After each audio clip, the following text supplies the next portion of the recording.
নমস্কার, শুভ সন্ধ্যা। আমি মীনাক্ষী। চোখ রাখছি মুহূর্তে খবরে। ভারতকে এড়িয়ে চীনের দিকে ঝুঁকছে বাংলাদেশের অন্তর্বর্তী সরকার প্রধান মোহাম্মদ ইউনূস। ২৬ তারিখ থেকে ৪ দিনের চীন সফরে যাচ্ছেন মোহাম্মদ ইউনূস। নিকটবর্তী প্রতিবেশী এবং ব্যবসা বাণিজ্যের ক্ষেত্রে অন্য দেশের চেয়ে বেশি সুবিধা পেলেও ভারতকে এড়িয়ে চীনের দিকে ঝুঁকছে মোহাম্মদ ইউনূস নেতৃত্বাধীন অন্তর্বর্তী সরকার। আগামী ২৬ মার্চ ৪ দিনের সফরে চীন যাচ্ছেন অন্তর্বর্তী সরকারের প্রধান উপদেষ্টা মোহাম্মদ ইউনূস। চীনের প্রেসিডেন্ট শি জিনপিং এর সঙ্গে বৈঠক ছাড়াও গুরুত্বপূর্ণ বিভিন্ন প্রোগ্রামে যোগ দেবেন প্রধান উপদেষ্টা। তবে প্রধান উপদেষ্টার এই সফরের ঘোষণার পর থেকেই নানা ধরনের আলোচনা শুরু হয়েছে বিভিন্ন মহলে। অন্তর্বর্তী সরকারের প্রেস উইং এর তথ্য মতে আগামী ২৭ মার্চ চীনের হাইনান প্রদেশে বোয়াও ফোরাম ফর এশিয়ার উদ্বোধনী অধিবেশনে ভাষণ দেবেন মোহাম্মদ ইউনূস। পরদিন বেজিং এ চীনের প্রেসিডেন্ট শি জিনপিং এর সঙ্গে বৈঠক করবেন তিনি। পরে পিকিং বিশ্ববিদ্যালয়ে বক্তৃতা দেওয়ার পাশাপাশি সম্মানসূচক ডক্টরেট গ্রহণ করবেন মোহাম্মদ ইউনূস। এদিকে মোহাম্মদ ইউনূস সফরে তাকে উষ্ণ অভ্যর্থনা দেওয়ার আয়োজন করতে যাচ্ছে চীন বলে ব্যাপকভাবে খবর চাউর হয়েছে বাংলাদেশে। এটি মূলত বাংলাদেশের অন্তর্বর্তী সরকারকে কূটনৈতিক স্বীকৃতি ও অর্থনৈতিক সম্পর্ক জোরদারের প্রচেষ্টার অংশ চীনের বলে মনে করছেন রাজনৈতিক বিশ্লেষকরা।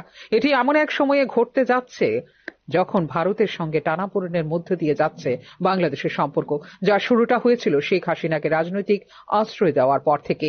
এখন চীনের কাছে নিজেকে বিশ্বাসযোগ্য কূটনৈতিক অংশীদার হিসেবে উপস্থাপন করতে চাইছে অন্তর্বর্তী সরকার। সফরকালে চীনের বিনিয়োগ নিশ্চিত করাও মোহাম্মদ ইউনূসের আলোচনার অন্যতম প্রধান বিষয় হবে বলে মনে করেন রাজনৈতিক বিশ্লেষক মহল।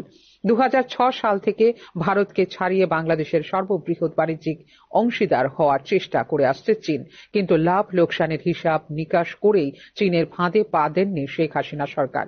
২০১৬ সালে দক্ষিণ এশিয়ার প্রথম দেশ হিসেবে চীনের বেল্ট অ্যান্ড রোড ইনিশিয়েটিভে যোগ দেয় বাংলাদেশ এবং এই উদ্যোগের আওতায় বিনিয়োগ পেতে থাকে চীনের।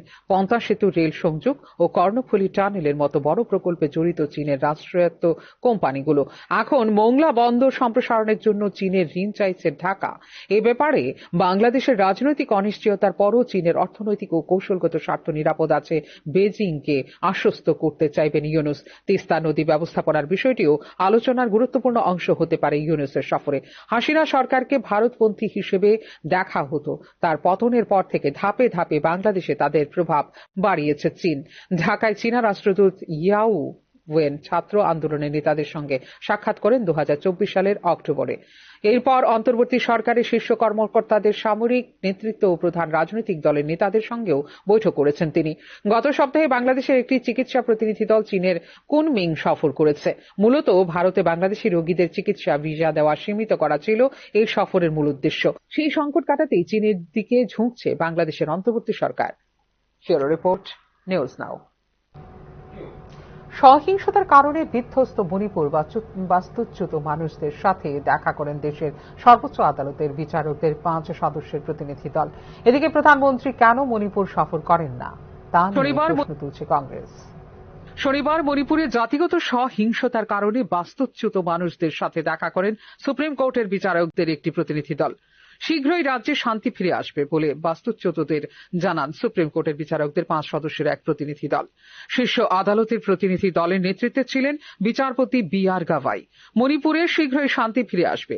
আমরা জানি যে আপনারা সকলে একটি কঠিন সময়ের মধ্য দিয়ে যাচ্ছেন, কিন্তু সকলের সহায়তায় এই পর্যায়টি অল্প সময়ের মধ্যেই শেষ হয়ে যাবে। সংবিধানের ওপর আস্থা রাখুন। আমাদের সংবিধান নিশ্চিত করবে যে একদিন রাজ্যে পুরোপুরি ফিরে আসবে শান্তি বলে মণিপুরের চূড়াচাঁদপুর জেলায় অভ্যন্তরীণভাবে বাস্তুচ্যুত মানুষদের আশ্বস্ত করেন বিচারপতি বি.আর. গাভাই। ত্রাণ শিবির পরিদর্শনের পাশাপাশি চূড়াচাঁদপুর জেলার মিনি সচিবালয় থেকে ভার্চুয়ালি আইনি পরিষেবা শিবির, আইনি সহায়তা ক্লিনিক এবং অস্থায়ী চিকিৎসা সুবিধা উদ্বোধন করেন বিচারকরা। পরে বিষ্ণুপুরের মৈরাং কলেজে একটি ত্রাণ শিবির পরিদর্শন করবেন দেশের সর্বোচ্চ আদালতের বিচারকদের এই প্রতিনিধি দল।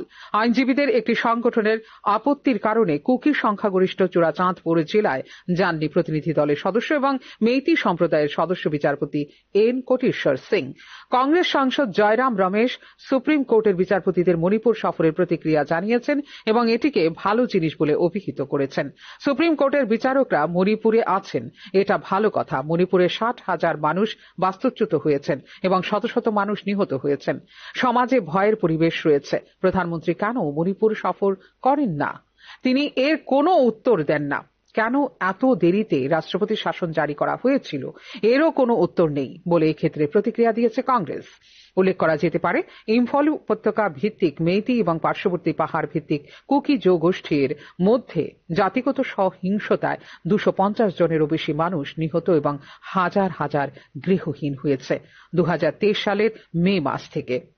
ফিউরো রিপোর্ট, নিউজ নাও।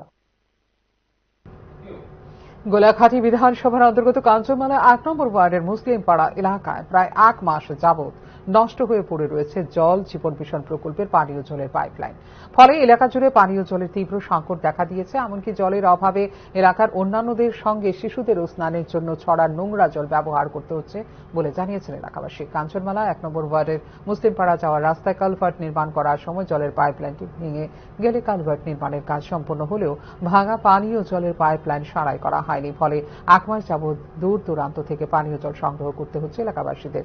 পানীয় জলের পাইপলাইন সারাইয়ের জন্য ঠিকাদার সহ স্থানীয় জিডব্লিউএস দপ্তরে একাধিকবার অভিযোগ জানানোর পরেও সংশ্লিষ্ট বিষয়ে কোনো উদ্যোগ গ্রহণ না করে বরং একে অন্যের ঘাড়ে দায় চাপিয়ে দায়িত্ব এড়িয়ে যাওয়ার চেষ্টা করছেন বলে জানিয়েছেন স্থানীয় বাসিন্দারা।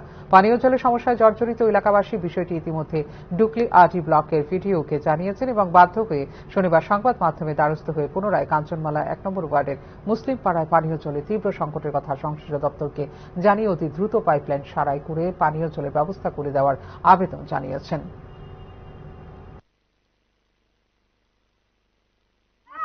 তোমরা খেলা চলতে বাচ্চারা ফোন করে থেকে লিখা জল নাই, আমরা জলের কষ্ট সরকারি যে সাপ্লাই দিয়েছে না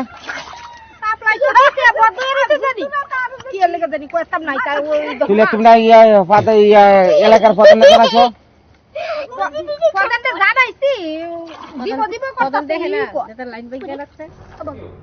সমস্ত অনিয়মিত কর্মচারীদের নিয়মিত করা সহ মোট 6 দফা দাবি আদায়ের লক্ষ্যে 1 মাসের সময়সীমা বেঁধে দিয়ে দাবি অনাদায়ে মে মাসের প্রথম সপ্তাহে মহাকরণ অভিযান করা হবে বলে ত্রিপুরা অনিয়মিত কর্মচারী মঞ্চে সাংবাদিক সম্মেলনে ঘোষণা দেওয়া হয়েছে।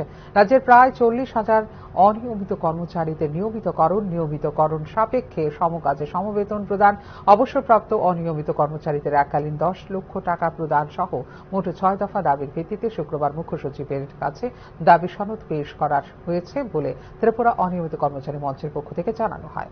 বছরের পর বছর কর্মচারীদের অনিয়মিতভাবে কাজ করানো সংবিধান বিরোধী এবং শ্রম শোষণের আওতাধীন বলে ত্রিপুরা অনিয়মিত কর্মচারীদের পক্ষ থেকে জানিয়েছেন আইনজীবী পুরুষোত্তম রায় বর্মন। যদি অনিয়মিত কর্মচারীদের দাবি পূরণে রাজ্য সরকার আগামী 1 মাসের মধ্যে সদর্থক ভূমিকা গ্রহণ না করেন তাহলে আগামী মে মাসের প্রথম সপ্তাহে রাজ্যের সমস্ত অনিয়মিত কর্মচারীরা ঐক্যবদ্ধভাবে রাজপথ দখল করে আন্দোলনের মাধ্যমে মহাকরণ অভিযান করবেন বলে ত্রিপুরা অনিয়মিত কর্মচারী মঞ্চের পক্ষ থেকে জানিয়েছে আইনজীবী পুরুষোত্তম রায় বর্মন।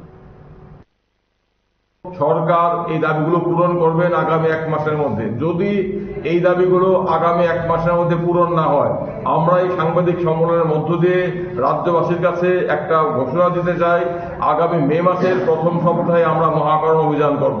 সেই মহাকরণ অভিযানে আমরা এই রাজ্যে সমস্ত অনিয়মিত কর্মচারী 40,000 অনিয়মিত কর্মচারী তাদের পরিবার পরিজনদেরকে অংশগ্রহণ করার আবেদন করব। আমরা আশা করি আমাদের আবেদনে সাড়া দিয়ে সমস্ত অনিয়মিত কর্মচারী একত্রিত হবেন। আমরা ঐক্যবদ্ধ আন্দোলন চাই, কারণ এটা আমাদের জীবন মরণের প্রশ্ন, বাঁচা মরার প্রশ্ন।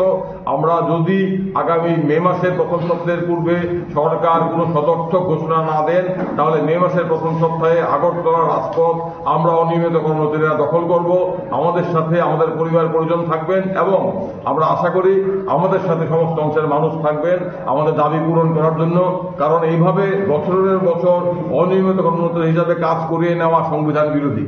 আমাদের সংবিধান এটা অনুমোদন করে না, এটা এক ধরনের শ্রম শোষণ। কোন সরকার জনগণের ভোটে নির্বাচিত হয়ে এইভাবে আমাদের সাথে শোষণ করতে পারে না, আমাদের অনিয়মিত কর্মচারীদের এইভাবে বঞ্চিত করতে পারে। এখনকার মতো এই মুহূর্তের সংবাদ এই পর্যন্ত। অন্যান্য আপডেটস দেখার জন্য অবশ্যই নজর রাখতে হবে নিউজ নাওর পর্দায়। নমস্কার।